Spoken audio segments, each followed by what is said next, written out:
करो शुरू दीदी। रिकॉर्डिंग आया नहीं ना। आ गया दीदी। बोलो श्री प्राणनाथ प्यारे की जय। बोलो श्री सतगुरु महाराज की जय। पद्मावती पुरी धाम की जय। सर्व सुंदर साथ की जय। प्रथम लागू दो चरण को, धनिये ना छुड़ायो खिन। लाख तली लालेड़िया, मेरे जीव के यही जीवन। इन पांव तले पड़ी रहो, धनी नजर खोलो पातन। पलना वालों निरीखूं नेत्रे, मेरे जीव के यही जीवन। मेरे जीव के यही जीवन। बोलो श्री प्राणनाथ प्यारे की जय। बोलो श्री सदगुरु महाराज की जय। प्रणाम जी सुंदर साथ जी, आप सबके चरणों में प्रणाम जी। आप शुरू करते हैं हम प्रकाश हिंदुस्तानी जी। हाँ जी, प्रकरण हमारा 4 चल रहा है ना सरोज दीदी।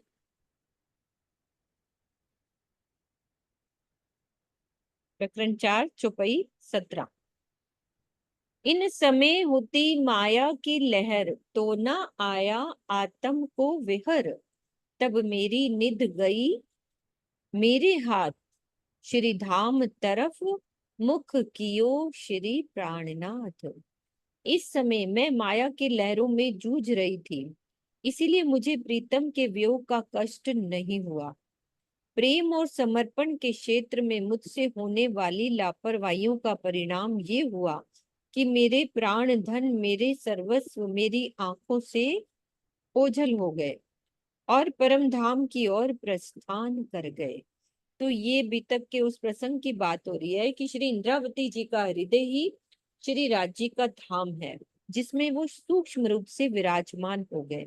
श्री देवचंद्र जी की लीला रूपी तन को वो श्री राज्य का स्थूल रूप मानते थे, जिसे वे जी भर के रिझा सकते थे, किंतु अंतर ध्यान होने के बाद उन्होंने रिझाने का वह स्वर्णिम अवसर खो दिया।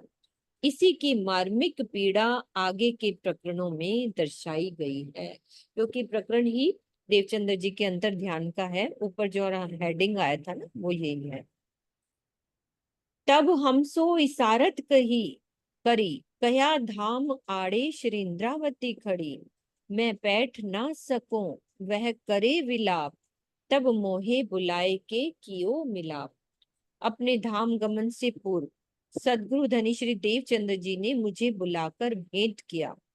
उन्होंने संकेतों में ये बात समझाई कि मेरे धाम गमन की राह में तू बाधा है। तू मतलब इंद्रावती, जब तक तू बिलखती रहेगी तब तक मैं धाम में प्रवेश नहीं कर सकूंगा। तो यहाँ इंद्रावती जी के बिलखने का क्या आशय है? कितने वर्ष वियोग हो गए थे देवचंद्र जी से? 9 वर्षों का वियोग था, तथा बालबाई की चुगली और दबाव के कारण सदगुरु द्वारा उनका प्रणाम न स्वीकार किया जाना।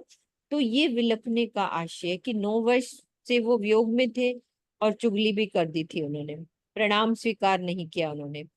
श्री इंद्रावती जी का हृदय ही वो धाम है जिसमें युगल स्वरूप को विराजमान होकर लीला करनी है। जब तक श्री महाराज जी का हृदय ही प्रफुल्लित ना हो, तब तक सदगुरु धनी श्री देवचंद्र जी अपना तन छोड़कर उनके धाम हृदय में कैसे विराजमान हो सकते थे? तो दीदी मेरे दिल में ये क्वेश्चन आता है कि भाई, विरहा उनको था तो उनको खुश करना था, प्रफुल्लित होना था, ये देखो तभी धनी ने बैठना था। मतलब ये क्या राज है इसके अंदर? ऐसे है ना, 5 वर्ष तक अरब देश में रहती है। हाँ हाँ। 2 वर्ष तक सामलिया ठाकुर के घर रहते हैं। 2 वर्ष तक ध्रुव देश में रहते हैं। हाँ जी। अब 5 वर्ष इतनी तप करके आई, देखा जाए इतना उन्होंने कठोर सा करा। समय बताया वहां पर मारने तक वहां का जो शेख सल्ला था तैयार हो गया। हम्म। और इतना कष्ट होने पर भी मालबाई की वजह से उनका प्रणाम स्वीकार नहीं हुआ। हम्म। उन्होंने मुंह पर ही पर्दा डाल लिया। एक विरहा उनके अंदर इतना भर गया। फिर 2 बरस तक सांवरिया ठाकुर के घर में रहते हैं, इतनी जुदाई सहन करते हैं, यहाँ तक कि उनकी जो भाभी थी वो वो ताने भी में। उनको हम्म। है ना, इतना कठोर वचन कहती है कि जिस भाई को तुम मारने के लिए आई थी, आज उसी भाई के टुकड़ों पर पड़ ले। हाँ। कितना उन्होंने मतलब ऐसे मानसिक दुख दिया उनको। फिर दो कितने त्योहार आए। होली का त्योहार आया, दिवाली का त्योहार आया, जब भी त्योहार आते रहे, कभी राधा अष्टमी मनाते हैं, कभी शरद पूर्णिमा मनाते हैं, जो कैसे भी, पर वो मिलाप नहीं होता उनका। हम्म। अब देखिए इतना विरह उनके अंदर भर गया, 2 बरस तक उनको फिर से जुदाई सहन करनी पड़ी। उसके बाद धरोल के राजा के पास जब नौकरी करती, हम्म। जिस कारण से इतना, जब कि जिससे बहुत प्यार करते हैं उनका मन, दिल इतना दुखी हो, उसी दुखी दिल में अब वो आकर के कैसे बैठ सकते हैं? हाँ, जब तक क्योंकि बात जब करके तक अपना। जाहिरी मेल ना हो जाए, हाँ, बात करके जाहिरी नहीं मेल बताया। होना भी बहुत जरूरी था। हम्म। किसी के साथ आप इतना दुखी हो रहे हो, और जब वो मिल जाता है, कोई बात अपने दिल की कह लेता है, तो वो अंदर से जो रोग होता है वो समाप्त हो जाता हाँ, तो ये अब समझ में आई कि उन दोनों है ने ना। आपस में बात करके अपना कंफ्यूजन ठीक किया कि ऐसे में था, ऐसे तुझे हाँ याद कर रहा था, ये सब ना। तब वो हाँ खुश हो गए ना कि अब मेरा वो था जो मिट गया, वो बात अंदर की थी ना। जैसे दो दिल हाँ। मिलते हैं तो आपस में एक दूसरे से बात करके वो अपने गिले शिकवे ठीक। पूरे कर लेते हैं। हाँ। वो वाली बात। फिर उस दिल में उन्होंने विराजमान होता था। कहते हैं इंद्रावती जी की आत्मा अंदर बैठे रो रही है, मेरा मिलाप न होने के कारण। ऐसे दिल में मैं जाकर के विराजमान नहीं हो सकता। हम्म। इंद्रावती जी ठाड़ी करे रुदन धाम दिल में। परम धाम की बात नहीं की गई कई। मैंने तो ऐसी ऐसी सुंदर साथ से चर्चा भी सुनी है। उस समय कहते कि जैसे कि 100 सीढ़ियां चढ़ करके धाम दरवाजा आता है 2 चबूतरों के बाद, तो वहां पर इंद्रावती जी की आत्मा खड़ी रो रही है कि हमारा मेल क्यों नहीं हो रहा। सच। अंदर से रोए। हम्म। ऐसा नहीं है। तो इंद्रावती जी का ही वो धाम हृदय परम धाम है, जिस दिल में जा करके उन्होंने विराजमान होना था और लीला करनी थी। हम्म। जब तक वही हृदय खुश ना हो, तब तो तन छोड़ के उस हृदय में विराजमान भी नहीं हो सकते नहीं थे। हुआ जा सकता। हाँ, ये बात कही। हाँ, अब हो गया। ए कह के साथ को सुनाई, ए इसाहर इसारत तब हम न पाई। आप भी इत विरह कियो, पर मैं हृदय में कछू न लियो। सदगुरु धनी श्री देवचंद्र जी के द्वारा सुंदर सात के सामने कहे गए इन सांकेतिक कथनों को ना तो मैं समझ सकी और ना ही कोई अन्य। स्वयं सदगुरु महाराज धरोल से मेरे न आने पर विरहा में व्यथित होते रहे, किंतु मैं अपने हृदय में कुछ भी नहीं समझ पाई कि सदगुरु के द्वारा मुझे बार बार बुलाने या उनके दुखी होने का क्या कारण है। तब अदृष्ट भय हम में से इत, हम सारे साजे बैठे तित। जो कछु जीव को उपजे भाऊ, तो क्यों छोड़े हम पीऊ के पाँव। तब प्रीतम हमारे मध्य से अंतर ध्यान हो गए, यानी कि तन त्याग दिया, और हम हाथ पर हाथ धरे बैठे रहे। हम सारे साजे बैठे तित, अर्थात अर्थात कुछ भी ना कर सके। यदि हमारे जीव में थोड़ा सा भी अपने प्राणेश्वर के लिए प्रेम होता, तो हम उनके चरण ही क्यों छोड़ते। तो उपरोक्त चुपई में प्रायश्चित के स्वरों में यह वेदना प्रकट की गई है कि यदि हम सुंदर साथ माया की नींद में सो नहीं रहे होते, अपितु जागृत होकर धनी के प्रेम में डूबे रहते, तो संभवतः वे अपना तन नहीं छोड़ते। तो धामधनी अपनी लीला के अनुसार उस तन को तो छोड़ते ही, किंतु ऐसा कहकर हमें जागनी ब्रह्मांड के लिए सावचेत किया गया है। मेन ये वाली बात कि यदि हम तारतम वाणी से शुद्धि पाकर भी धनी के प्रेम में नहीं डूबेंगे, तो प्रीतम की सानिध्यता के अनुभव से कोसों दूर रहे। ये शिक्षा है इस प्रसंग से हमको। रिपीट करो ये वाली शिक्षा को, चित्रा या चांद दीदी, कोई भी जिसका खुला है। क्या कहना चाह रहे हैं धनी? हाँ जी, प्रणाम जी। वो यही कहना चाह रहे हैं कि इतना सब कुछ सुनने के बाद भी यदि हम राज्य के प्रेम हमारे हृदय में नहीं आता तो हमारा जीवन व्यर्थ है।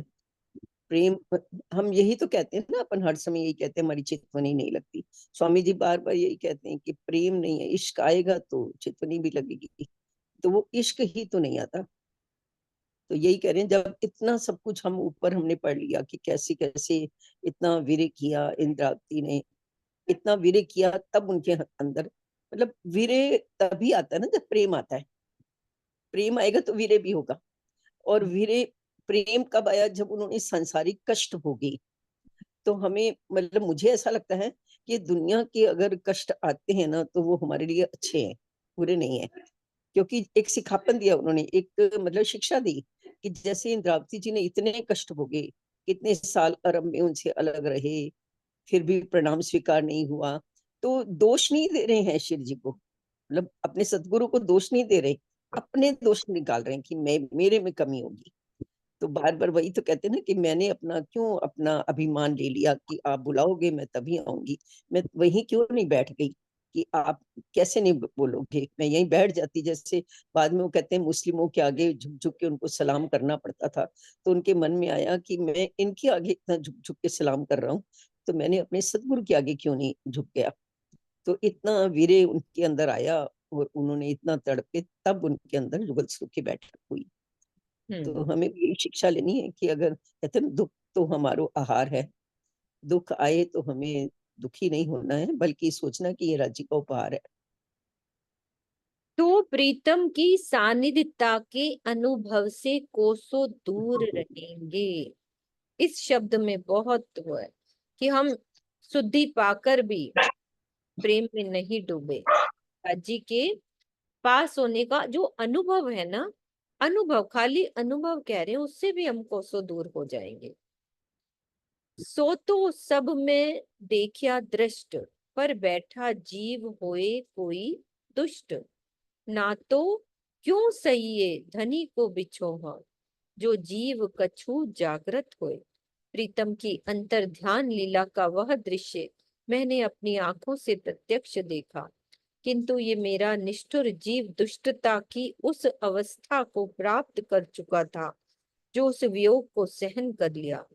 अन्यथा मेरे जीव में थोड़ी सी भी जागृति आ गई होती तो भला वह धनी का वियोग कैसे सहन कर सकता था। एक वचन का ना किया विचार, ना कछु पहचान भई आधार। सुनो हो रतनबाई, ई कैसा फेर, कौन बुध ऐसी हृदय अंधेर। तो रतनबाई कौन है? बिहारी जी महाराज। हे बिहारी जी, मेरी ये बात सुनिए। मेरे इस निष्ठुर जीव ने अपने प्राणेश्वर के एक भी वचन का विचार नहीं किया, जिसका परिणाम ये हुआ कि इसे उनकी कुछ भी पहचान नहीं हो सकी। ये समय का कैसा चक्र है जिससे मेरे हृदय में ऐसी मायावी बुद्धि आ गई, जिसने मेरे अंदर अज्ञानता का अंधेरा कर दिया। बिहारी जी की आत्मा का नाम यहाँ के भावों में रतनबाई है। इसीलिए उपरोक्त चौपाई के तीसरे चरण में बिहारी जी को रतनबाई कहकर संबोधित किया गया है। ए बेसुधी कैसी आई, कछु पाई ना सुध मूल सगाई। देखो रोई सही, ऐसी क्यों भई, ए सुख छोड़ मैं अकेली रही। हे बिहारी जी, जरा देखिए, मेरे अंदर इस प्रकार ये कैसी बेसुधी आ गई थी कि मैं प्रीतम से अपने मूल संबंध को कुछ भी नहीं जान सकी। ना जाने मैं ऐसी निष्ठुर क्यों हो गई थी, जो धामधनी के अंतर ध्यान होने के पश्चात भी इस झूठे संसार में रहने के लिए अखंड सुख को छोड़े रही। तो यहाँ बेसुधी का क्या तात्पर्य है? कि पहचान से रहित होना। श्री इंद्रावती जी को इस बात का पश्चाताप है कि अपने प्राणेश्वर के अंतर ध्यान के समय यदि उन्होंने भी अपना तन छोड़ दिया होता तो वो भी उनके साथ अखंड सुख का रसपान कर रही होती। वह व्यर्थ में ही अकेली इस मिथ्या जगत में रह रही है।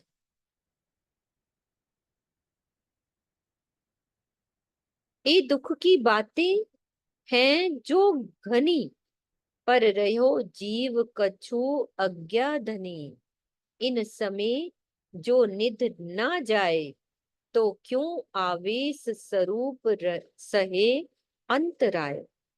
इस प्रकार धामधनी के वियोग से होने वाले असहाय दुख की बहुत सी बातें हैं, किंतु मुझे तो ऐसा प्रतीत होता है जैसे धनी ने अपने आदेश से ही मेरे स्तन को जीवित रखा है।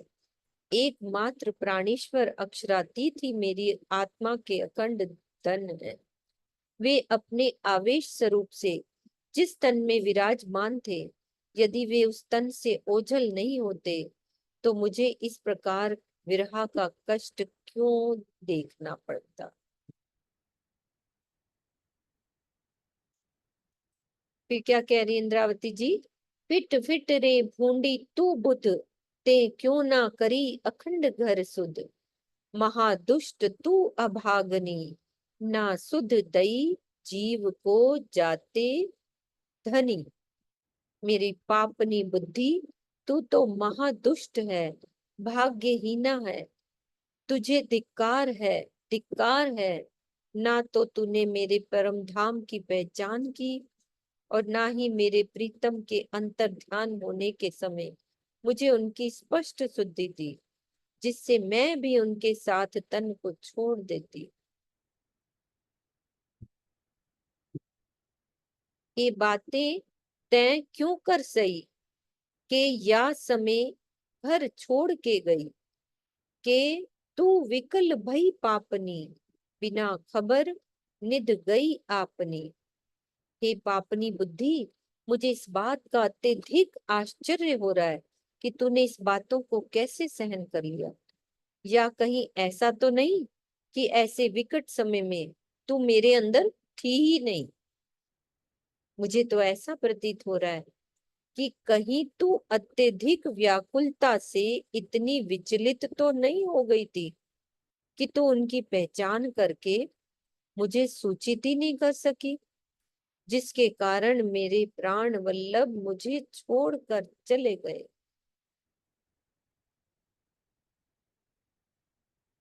बुद्धि अंतःकरण का अंग है, यानी हृदय का अंग है।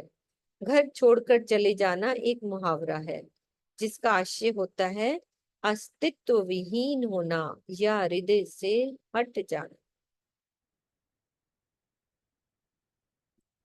होए आवेश स्वरूप पहचान, पहचान पीछे न सही है हान।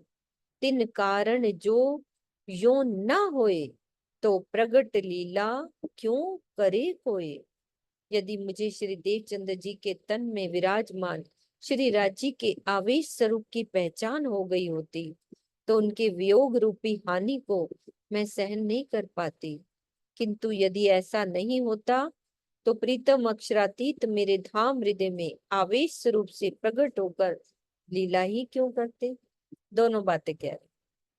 तो धामधनी के बिना आत्माओं को अन्य कोई भी नहीं जगा सकता।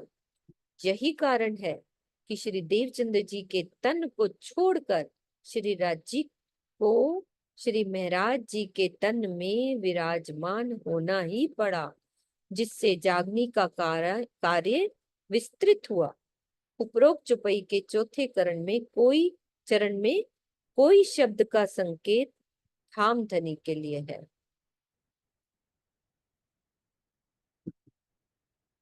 तो प्रगट लीला क्यों करे कोई। अच्छा, ये धामधनी से भी कैसे करते वो, उनके अंदर बैठ के फिर धनी ने लीला करी महाराज जी के तन में।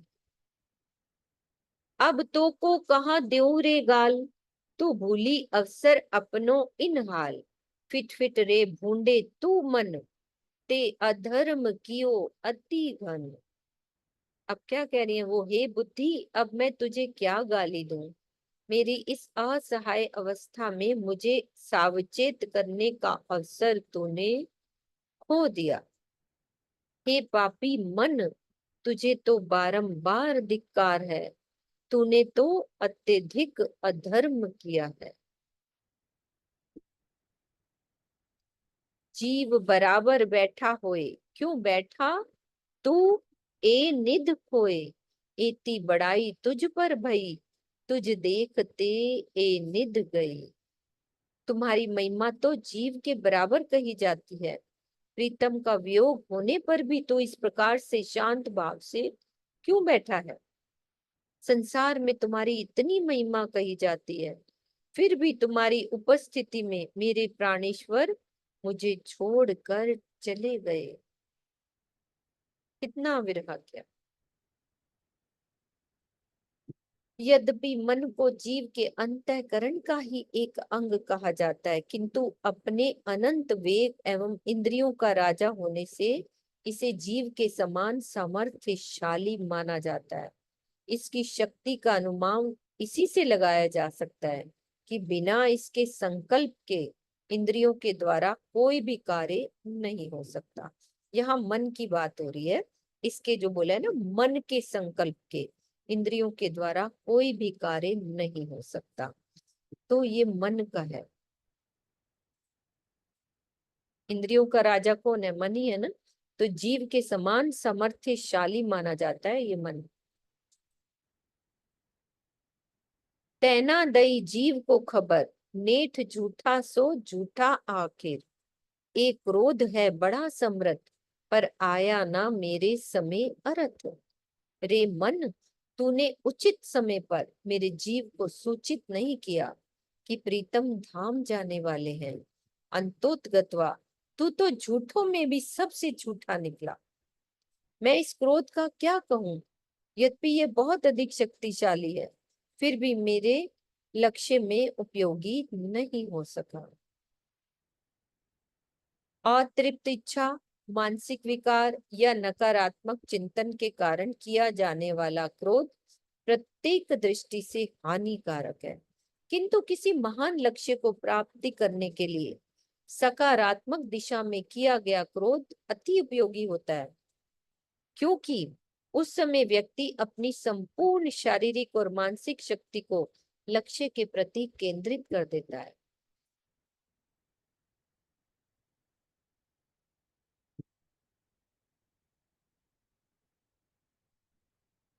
गुणांगिंद्री सबे घारन, कोई न जाग्या जीव के कारण।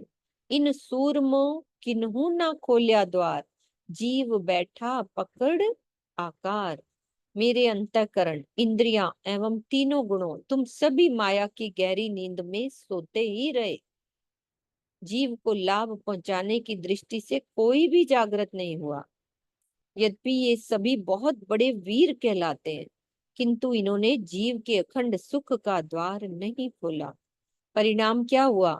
जीव मेरे इस शरीर को ही पकड़े रहा और प्रीतम के विरह में इसे छोड़ नहीं सका।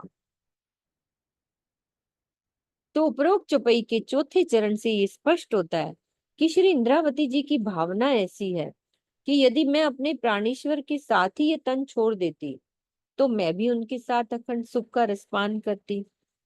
उनके वियोग में इस संसार में रहने से क्या लाभ? किंतु इसके लिए तो अंतःकरण एवं इंद्रियों के अंदर शरीर त्याग की प्रवृत्ति होनी आवश्यक है। जब तक मेरे मन, चित्त, बुद्धि या अहम में इसके प्रति आकर्षण बना रहेगा, तब तक इसका परित्याग हो पाना असंभव है। सत्गुण जहाँ अंतःकरण को प्रेम, आनंद एवं शांति के प्रति अग्रसर करता है, वही रजोगुण कर्म के प्रति उन्मुख करता है और तमोगुण लक्ष्य को पाने की शक्ति देता है। दुर्भाग्यवश इन तीनों की निष्क्रियता ने मेरे अंतःकरण इंद्रियों को अपने लक्ष्य से दूर रहने के लिए विवश कर दिया।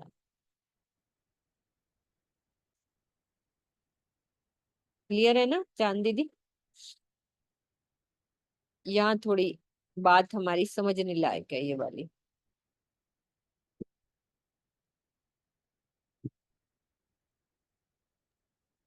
क्या था? हमारे एक बार साथ फिर से ऐसा पढ़ लें ही क्या? होता है, हमारे साथ भी ऐसा होता है कि हमारे भी जो है ना, ये जो सतोगुण रजोगुण और तमोगुण हमारे साथ क्या क्या काम करते हैं, वो बता रहे हैं कि सत्गुण क्या करता है। हमारा जो हमारे अंदर सत्गुण होता है वो अंतःकरण को प्रेम आनंद और शांति के प्रति अग्रसर करता है, और वही हमारा जो रजोगुण होता है वो कर्म के प्रति उन्मुख करता है कि हमें क्या करना चाहिए, और तमोगुण होता है वो लक्ष्य को पाने की शक्ति देता है। अब हमारे अंदर ये यदि तीनों निष्क्रिय हो जाएं तो हम अपने लक्ष्य से दूर हो जाएंगे। ये बड़ा अच्छा समझाया स्वामी जी ने कि एक बार इसको ना दोबारा पढ़े ना प्लीज। हमने यही पढ़ा दीदी, दोबारा ही पढ़ा है। वो तो बता रहे हैं ना कि भाई मैं तन छोड़ देती यदि मेरे ये तीनों मेरे साथ रहते, है ना। वो कह रहे हैं ना कि भाई अपने प्राणेश्वर के साथ ही तन छोड़ देती तो मैं भी उनके साथ अखंड सुख का रसपान करती, मुझे इस संसार में वियोग से संसार में रहने का क्या लाभ। तो स्वामी जी एक बात क्लियर कर रहे हैं कि क्यों नहीं छूटा, कि अंतःकरण और इंद्रियों के अंदर शरीर त्याग की प्रवृत्ति होनी आवश्यक है, ये आवश्यक है। जब तक मेरे मन चित्त बुद्धि या अहम में इसके प्रति आकर्षण बना रहेगा तब तक इसका परित्याग हो पाना असंभव। असंभव है। ये बड़ी अच्छी बात, समझने की बात मिली बहुत ये। सुंदर है। हाँ। नरेश जी कुछ कह रहे हैं। हाँ जी, हाँ जी, खोल दिया दीदी।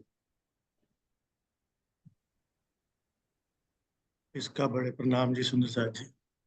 इसका बड़े अच्छे तरीके से ये तीनों गुण ना, अक्सर हम कहते हैं कि हम जैसे खाने के हिसाब से तामसिक खाना नहीं खाना चाहिए, क्रोध आता है, ये प्रवृत्ति आती है, लेकिन उसका बेनिफिट भी है इस गुण का।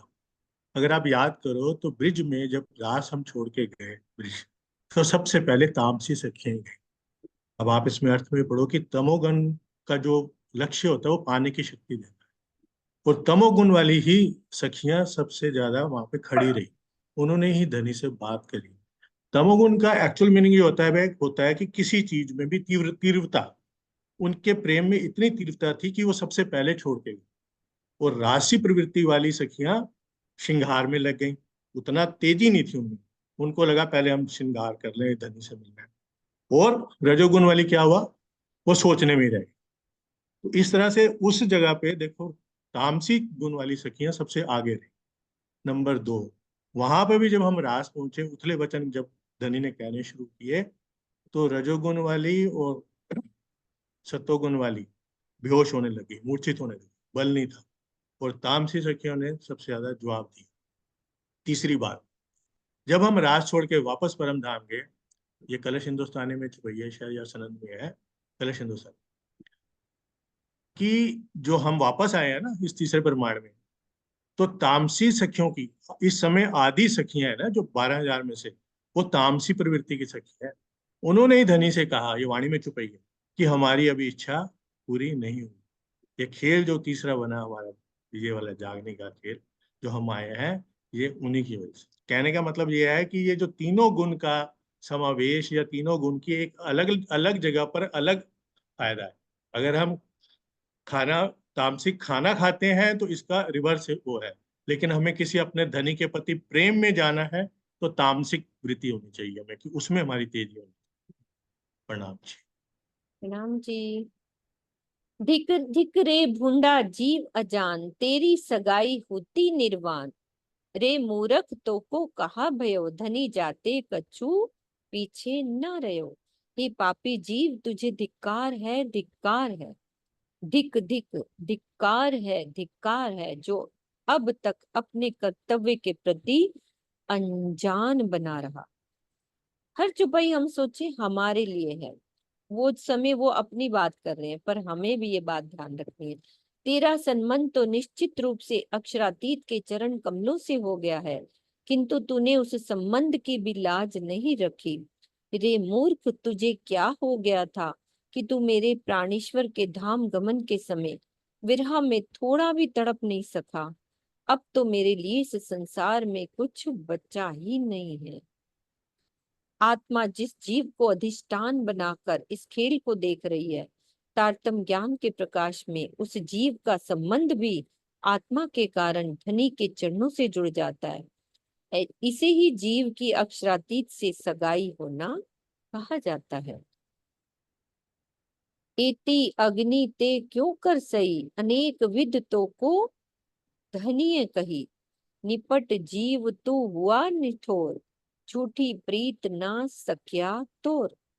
धामधनी ने तुझे इस दुखमयी जगत के विषय में अनेक प्रकार से समझाया भी था, किंतु मुझे आश्चर्य हो रहा है कि प्रीतम की अनुपस्थिति में अब तू किस प्रकार मायावी दुखों की अग्नि को सहता रहा। मेरे जीव, तू तो पूर्ण रूप से निष्ठुर ही हो गया है। तू अपने इस शरीर और संसार के प्रति झूठी आसक्ति को नहीं छोड़ रहा।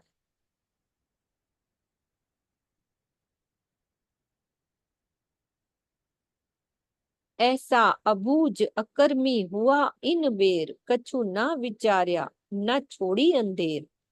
ऐसी आप से ना करे कोई, खोया अपना परवश होए।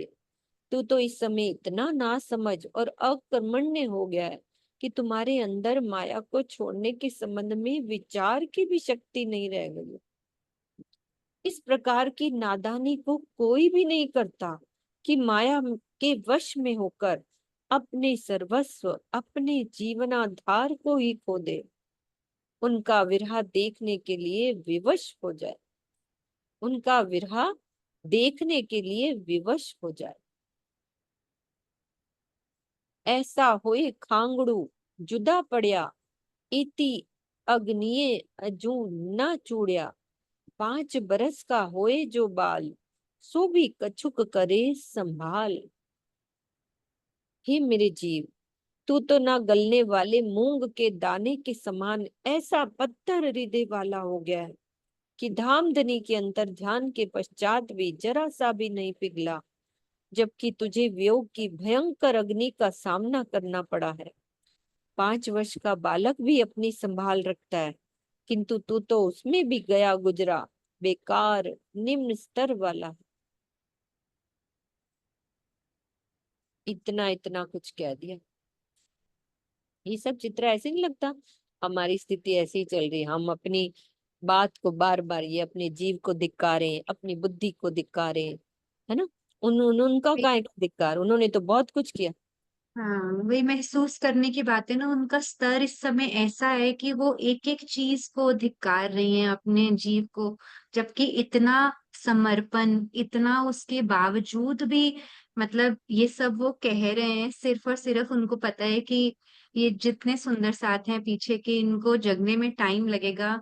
किसी तरह ये भी अपने जीव को धिक्कारें कि हम इतनी वाणी सुनते हैं, दिन रात चौपाइयां पढ़ते हैं, हमारे को चुभता नहीं है कुछ अंदर हृदय में। धनी कहते कि कितना 5 वर्ष का बालक भी समझदार होता है कि अपनी संभाल करता है, मतलब उसको भी समझ आ जाती है उसके लिए क्या अच्छा है क्या बुरा है, अपनी सेफ्टी जानता है, अच्छा बुरा जानता है। कहते तुम तो उससे भी निम्न स्तर वाले हो। मतलब सब हमारे अपने पे है कि हम अपने जीव को रोज कितना वो करें कि कैसे उसको क्या मिलने वाला है, उसको यही बताएं अपने जीव को कि तुझे क्या मिलने वाला है तुझे पता ही नहीं है। पर हम तो कभी बात ही नहीं करते अपने जीव से। हमें अपने आप से ही बात करनी है, अपने जीव का हाँ धिक्कार, हाँ, अपने गुण अंगन हाँ। को धिक्कारें कि तू कहाँ लगा हुआ है ना। ये मुझे तो हम्म यही समझ में आ रहा है। उनकी जो बात हुई वो अभी तक का टॉपिक है, उनका हुआ, लेकिन मेरे लिए जो भाई क्या संदेश दे रही है ना, वो बिल्कुल। वो फील हो रहा था कि धनी तू को बहुत तक कया, अभी भी तो कह ही रहे हैं धनी हमें, गए अवसर पीछे कछु ना रहा। तेरी डोरी क्यों ना टूटी तीन ताल, फिट फिट रे भूंडा कहाँ था काल। प्रीतम ने तुझे जागृत करने के लिए तारतम ज्ञान की बहुत अधिक अमृत वर्षा की कर रहे हैं, किंतु तू नहीं जागा। अब तो उनके अंतर ध्यान के पश्चात कुछ भी नहीं बचा है, अर्थात मेरा सर्वस्व जीवन आधार चला गया है। आश्चर्य है कि धामधनी के देह त्याग के समय भी माया की रस्सी से तू बंधा रहा। मोह की वह डोरी टूट क्यों नहीं गई? हे पापी काल, तुझे बारंबार धिक्कार है। तू उस समय कहाँ था? क्या तू इस मिथ्या शरीर से मेरे जीव का संबंध नहीं छुड़ा सकता था?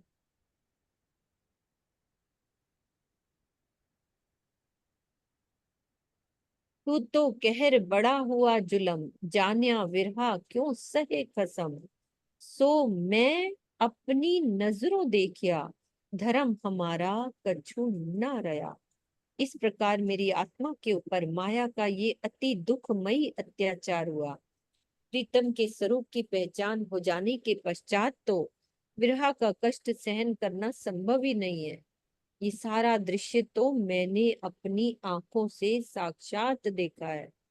ऐसा प्रतीत होता है कि अपने प्राणेश्वर के प्रति समर्पित होने, उनसे प्रेम करने और उनके बिना न रह पाने के कर्तव्य पथ से मैं कोसों दूर चली गई।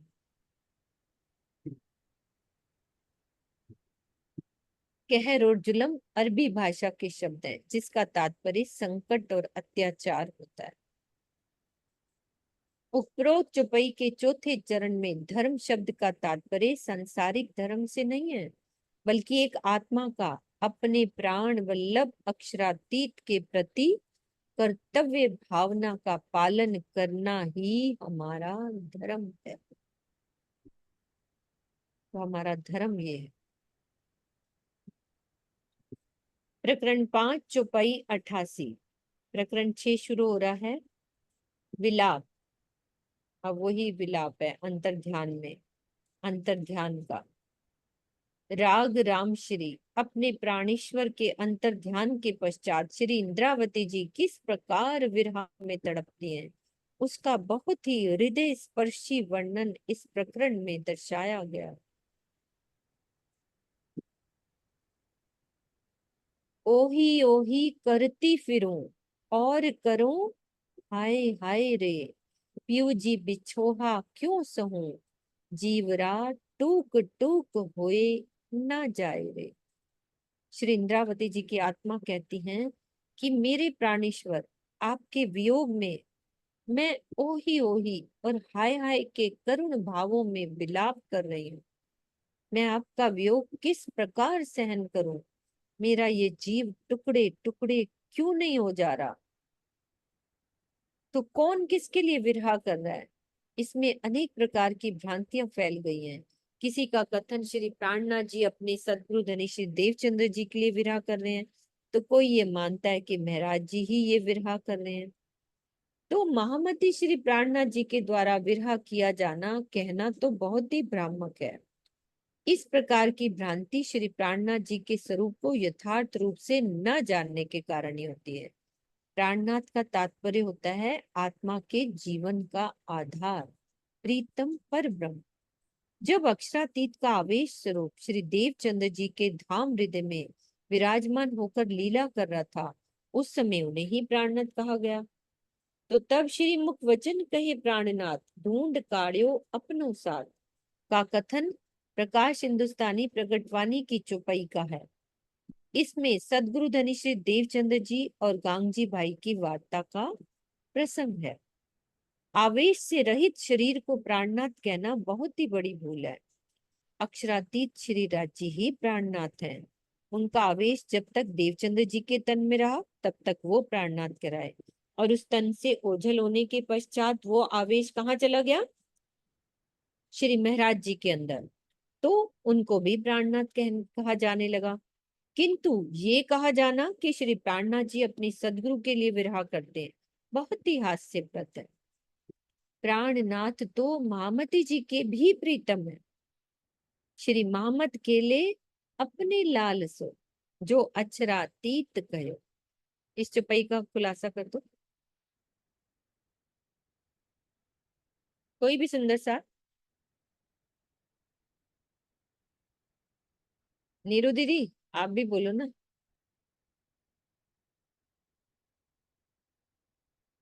हाँ जी, कोई और सुंदर सा। बबीता दीदी क्लियर कर दो इसको। चलो मैं जिनका इतना सुंदर नहीं कर पाऊंगी, हाँ इतना अच्छे से नहीं कर पाऊंगी। अच्छा, वैसे तो यहाँ महामती खेले अपने लाल से, उसमें बता ही दिया कि प्राणनाथ जो महामती जी की भी प्रियतम है। तो हाँ यहाँ लाल, लाल का क्या अर्थ है, मैं थोड़ा कंफ्यूज हो रही हूँ। लाल मतलब वही जिनके तन में बैठ, लाल, जो हाँ अक्षरातीत कहो। हाँ, जो मतलब उसे, फिर भी किरण जी शायद इसको ज्यादा अच्छे से कर पाएंगे सबके। किरण दी तो बाद में करेंगी, और सुंदर साथ जो बैठे हैं। चित्रा बोलो, चांद दीदी बोलो। आलसो शब्द ही नहीं क्लियर हो रहा। महामती जी खेलें अपने लाल सो जो अक्षरातीत कहो, जिनको अक्षरातीत कहा गया। हाँ जी मम्मी आप बोलो। बहन जी बोल रही हैं, सुरक्षा बहन जी। मम्मी पहले खोलो, अनम्यूट करो, पहले खोलो, अनम्यूट करो। आप बोल रहे हो लेकिन खोल नहीं रहे अभी। पहले अनम्यूट, हाँ अब हो गया, अब बोलो। ये मेरा मतलब, ये राज्य की इंद्रावती सखी जो है ना, अपने राज्य महाराज से कहती है कि मैं आप के साथ खेल रही हूँ। हाँ मतलब राज्य को, लाल के मतलब राज्य महाराज को कहा गया है इसके हम्म, अंतर्गत। मैं तो ये समझ रही हूँ हाँ अब। जी हाँ जी, यही है जो ना किरण दीदी। श्री सुरक्षा महामृत बहन बिल्कुल ठीक खोल बोला है सुनीता जी। बिल्कुल सही बोला है सुरक्षा मम्मी बहन आप। जी बिल्कुल ठीक है। महामती यानी कि इंद्रावती जी की आत्म, इनको महामती की शोभा मिली। वो अपने लाल से, अपने प्रीतम से, जिन्हें अक्षरातीत कहा गया है, वो उनके साथ बड़े हंस हंस करके लीला कर रही है ना। खेलने, खेलने मैंने लीला करना। महामती खेले अपने लाल सो, सब सुनते थे, थोड़ा सा ध्यान से समझे तो महामती इंद्रावती जी के आत्म को कहा गया। खेलें, खेल कर रही है मतलब आनंद में डूब रही हैं। किससे? अपने प्रीतम के साथ, जिनको अक्षरातीत कहा गया। बहुत इजी है, कोई मुश्किल वाली बात नहीं थी। और सुरक्षा हाँ बहन ये जी ने बात तो है। वास्तव में बिल्कुल ठीक और बोला। उसके राज्य महाराज अब वो उन्हीं के साथ है। वो इंद्रावती कह रही है कि मैं अपने अपने राज्य हाँ महाराज अक्षरातीत के साथ है। हाँ, इसका भी कर दो मम्मी, दूसरी चौपाई का भी। हाँ, श्री, ऊपर से पढ़ो क्या? ये वाला भी, इसका भी अर्थ कर दो। अच्छा, श्री मामित कहे सुनो साथ, देखो खोल बानी प्राणनाथ। श्री मामत इंद्रावती जी कह रही हैं कि इस वाणी को, इस वाणी को, हमारी सत्स्वरूप को, वाणी को खोल के इसमें देखो कि हमारी वाणी क्या कह रही है। हमें यही कह रही है कि राज्य महाराज से अपना प्यार करो और उसको बोलो। देखो खोल बानी, ये बाणी है प्राणनाथ की, जिसमें प्राणनाथ है बीच में। ये राज्य की वाणी है ना, ये साक्षात राज्य का स्वरूप है। तो उनको महामती खोल के पढ़ो और हाँ उससे, उसमें ध्यान लगाओ, प्यार करो उनसे। हाँ जी, हाँ जी चांद दीदी आगे इसका करो आप, चांद दीदी। कोई मन में न धरियो दोष, जिन कोई त्यो महामती जी को दोष। मतलब कोई भी अपने मन में दोष मत देना। जिन कोई देव महामती जी को दोष, अगर आप महामती जी को दोष दे तो महामती जी को दोष मत देना, ये तो राज्य की वाणी है ना। कोई मन में न रहियो दोष, अपने मन में कोई भी दोष मत रखना। मुझे बहुत ज्यादा क्लियर नहीं हो रहा कोई बात नहीं, सुंदर जिन जी कोई का। दो महामती को दोष, कि ये कोई महामती जी की, इंद्रावती जी की थोड़ी ना वाणी है ना, ये तो प्राणनाथ जी की वाणी। यही है ना किरण दीदी आप बोलो। जी जी बिल्कुल ठीक है। है ना, ये तो वाणी उनकी है ना, महामती जी हाँ, ने थोड़ी ना लिखी है, ये तो आवेशित वाणी है। महामती बिल्कुल आगे नीचे ही कह दिया, ये तुम नीचे करो सो ये वचन महामती से प्रकट ना हुए। हाँ होए। तुम दिल में निश्चय कर लो, विश्वास करके देखो, ये वचन महामती से प्रकट ना हुए। ये वाणी जो है महामती जी से एक लुगा ना निकसे, धनी करे जाहिर घर अखंड सुख। मतलब महामती ने वाणी नहीं कही, ये वाणी किसकी प्रकट की हुई है? स्वयं अक्षरातीत के मुखारबिंद की वाणी। अब मिल रही महामती पीयूसो, हाँ चित्रा बोलो आप, पीयूसो अंगो अंग इसका बोलो। हाँ जी, की आवेशित वाणी प्राणनाथ जी की महामती जी के धाम हृदय में विराजमान होकर उनसे कहलवाई गई है। तो कह रहे हैं अब ये आत्म और परात्म मिल रही हैं। अब मिल रही, महामती की शोभा मिली है इंद्रावती जी को, तो महामती जी मिल रही हैं अपने पीयूष से हृदय मिलाकर। अक्षरातीत घर अपने ले चले हैं संग। तो अब उनका पूरा का पूरा धाम हृदय उनका धाम बन चुका है अक्षरातीत का। तो कह रहे हैं ले चले हैं संग। अब वो हर समय उनके साथ लीला विहार में रहती हैं, 25 कक्षों में घूमती हैं। अब उनको इतना विरह आ रहा है, तो बस इन चौपाइयों के द्वारा ये बताने की कोशिश कर रहे हैं कि प्राणनाथ जी तो उनके धाम हृदय में विराजमान है। और ये आवेशित वाणी है, ए पांचों मिल भई महामती, वेद कतेबों पहुंची सरत। ये उसमें आता है ना कि जब पांचों शक्तियां उनके हृदय में विराजमान हैं, तो इसलिए वो महामती जी की उनको शोभा मिली है। ऐसा वेदों और कतेबों में इसकी साक्षियां भी दी हैं। और वही वक्त अब आ गया है कि हम महामती जी को जो शोभा मिली है, उनके अंदर, जिनके अंदर पांचों शक्तियां विराजमान हैं। और कुछ है तो ठीक आप है बता किरण दो। दीदी, वेद कतेबो पहुंची सरत। ठीक है किरण दीदी, हाँ जी, वेद और किताबों में जो आने की साक्षियां लिखी समय हुई लिखी थी। हुआ था, शरत लिखी हुई थी। पांचवा मिलकर के महामती की उनको शोभा मिली, धनी जी को जोश, आत्म दुल्हन, नूर हुक्म बुद्ध मूल वतन, ये पांचों मिल भई महामती, वेद किताबों पहुंची शरत। हम्म तो उपरोक्त विवेचना से ये स्पष्ट है कि महामती श्री इंद्रावती जी की शोभा का ही नाम है। उनके प्रीतम कौन है? अक्षरातीत श्री प्राणनाथ जी। जब श्री प्राणनाथ जी श्री देवचंद्र जी का तन छोड़ देते हैं, तो उनके विरह में परम धाम के मूल संबंध से श्री इंद्रावती जी की आत्मा का हृदय तड़पता है। प्राणनाथ जी नहीं तड़पते, उसी बात को क्लियर कर रहे हैं कि उनका हृदय तड़प रहा है। यद्यपि विरह जीव की ही लीला का गुण है, आत्मा का नहीं, किंतु यहाँ श्री महाराज जी का जीव भी तारतम ज्ञान के प्रकाश में स्वयं को परमधाम की अंगना मानने लगा है। जीव और श्री इंद्रावती जी की एक के भावना के कारण यहाँ जीव के द्वारा किए गए विरह को आत्मा के द्वारा किए गए विरह के रूप में प्रस्तुत किया गया है।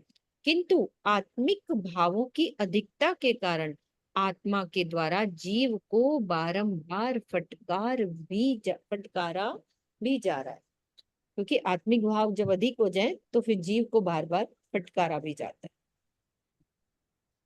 और क्या कह रहे हैं?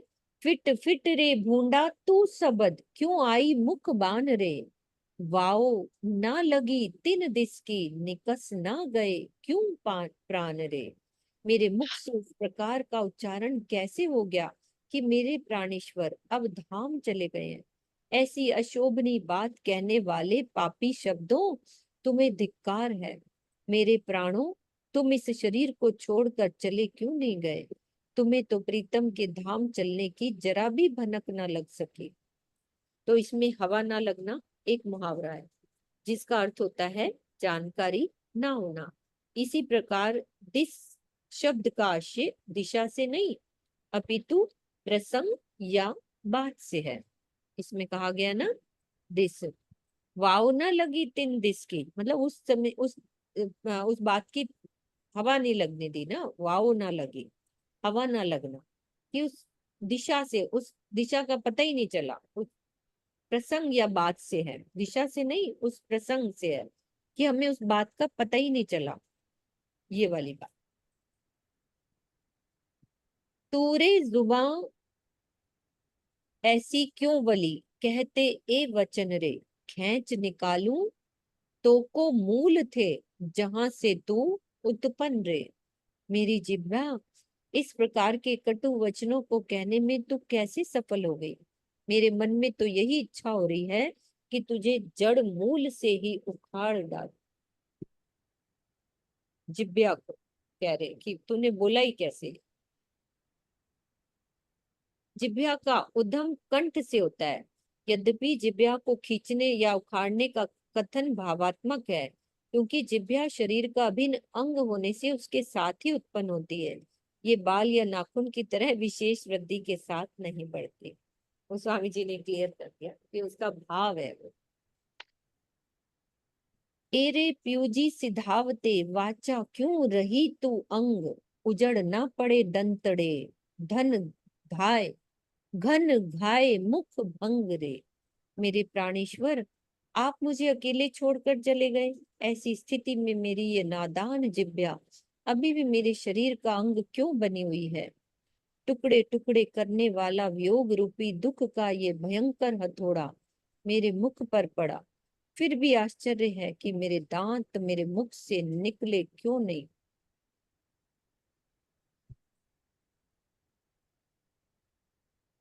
ते क्या सुने नहीं श्रवना, प्यारे पीयू के वचन रे। एरे लवा तुझे सुनते क्यों ना लगी कानों अगिन रे। मेरे निर्लज कानों, क्या तुमने अपने प्राण वल्लभ के अमृतमयी वचनों को नहीं सुना था। उनके अंतर ध्यान होने की सूचना का एक शब्द मात्र सुनकर भी तुम अग्नि की लपटों में क्यों नहीं जल गए। चलना पीयू का सुनते तोहे सब अंगों अगिन न आई। सुनते आग झाला मिने दौड़ के क्यों ना झंपाई। प्रीतम के धाम गमन की सूचना पाकर तुम्हारे संपूर्ण अंगों कानों के समस्त भाग में आग क्यों नहीं लग गई। तुम्हें तो ये दुखद समाचार सुनते ही दौड़ते हुए अग्नि की लपटों में कूद जाना चाहिए। इस प्रकरण में शरीर के एक एक अंग को व्यक्ति परक मानकर अलंकारिक भावों में विरह की मनोदशा का मनोरम चित्रण किया गया है। कान छोड़कर नहीं जा सकते, फिर भी उपरोक्त चौपाई में उनके दौड़ने का कथन यही दर्शाता है कि ये विरह की भाव दशा का अलंकारमयी वर्णन है। नीच नैन ए तुझ देखते आया ना आंखों लोहू। पियू लौकिक जिनो बिछरे ऐसे भी रोवे सो। अपने लौकिक पति के बिछुड़ जाने पर संसारिक लोग भी बिलखते रहते हैं, किंतु मेरे नयनों तुम कितने नीच हो। मेरे आराध्य तुम्हारे सामने ही ओझल हो गए, किंतु तुम निर्लज होकर देखते ही रहे। तुम्हारी आंखों से खून के आंसू क्यों नहीं निकले।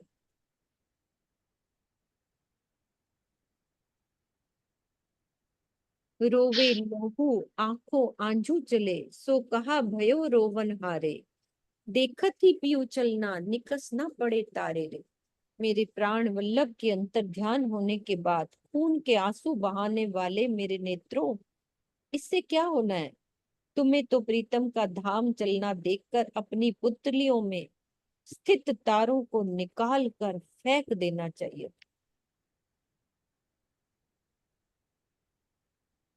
ये क्या बीत रही होगी।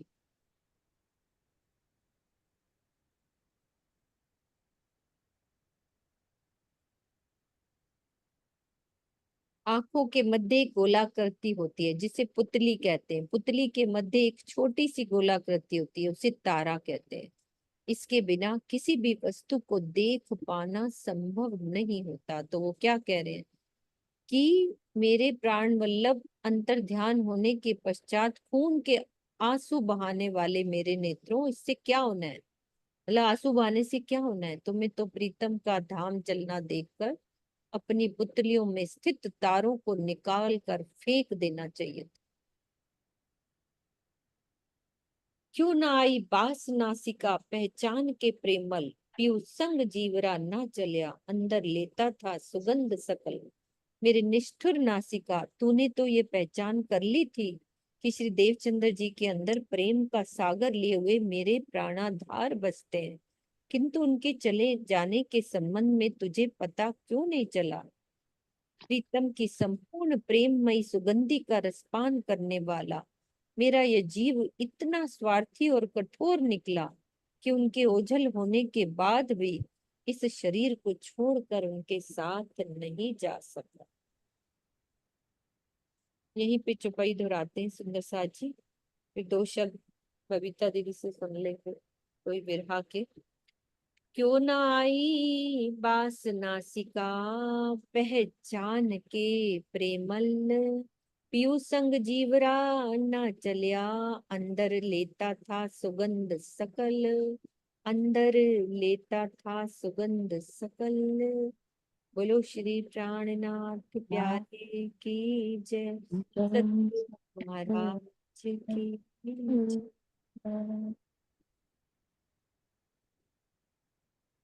हाँ जी बबीता दीदी। सभी के चरणों में प्रेम प्रणाम जी। किरण दीदी प्रणाम जी।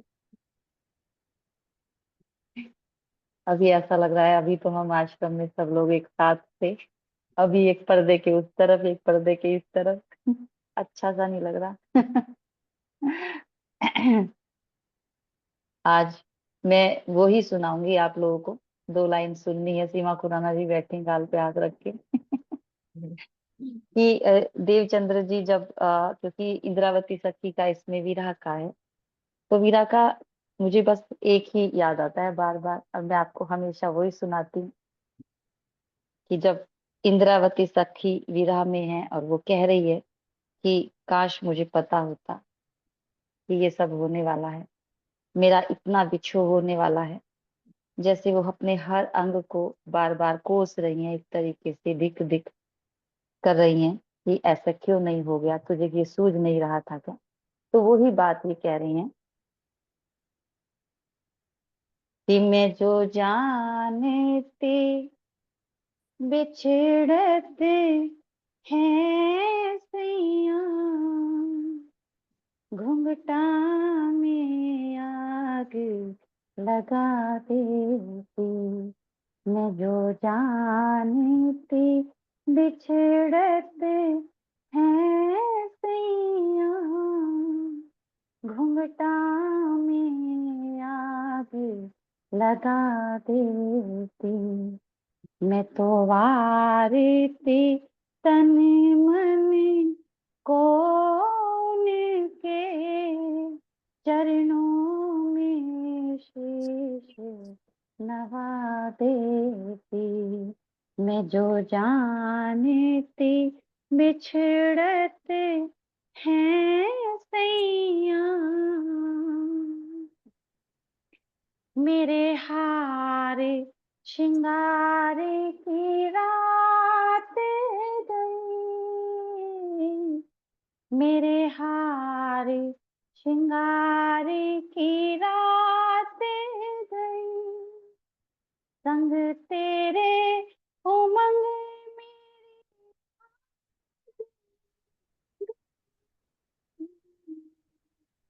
मेरे हार सिंगार की रात गई, संग तेरे उमंग मेरे साथ गई। घर आए न मेरे सावरिया, घर आए न मेरे सावरिया। मैं तो सब कुछ उन पे लुटा देती। मैं तो चरणन से नवा देती। मैं जो जानती बिछड़ते हैं सैया, घुंघटा में आग लगा देती। मैं जो जानती बिछड़ते हैं सैया। हाँ जी। जी मैडम जी, चांदी दी रिकॉर्ड हो रहा है। हाँ जी, हाँ जी, सुंदर साथ जी जयकारा लगाते, सबको खोल देते। बोलो श्री प्राणनाथ प्यारे की जय। सतगुरु महाराज की प्रणाम। सर्व सुंदर साथ साथ की की प्रणाम जी। राम जी प्रणाम जी। जी।